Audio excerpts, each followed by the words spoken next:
Работниот однос на работникот трае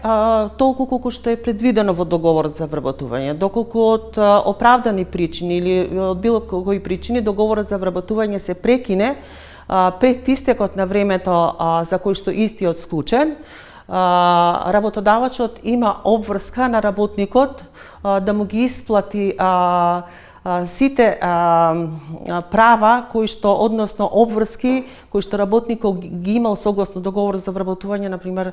платата која што одработил до прекинување на договорот за вработување, разни додатоци на плата, годишен одмор и така натаму, или доколку пак работникот не го искористил годишниот одмор, а претходно го побарал годишниот одмор и работодавачот не му дозволил да го користи, тој има право на надоместок на неискористениот дел на годишниот одмор.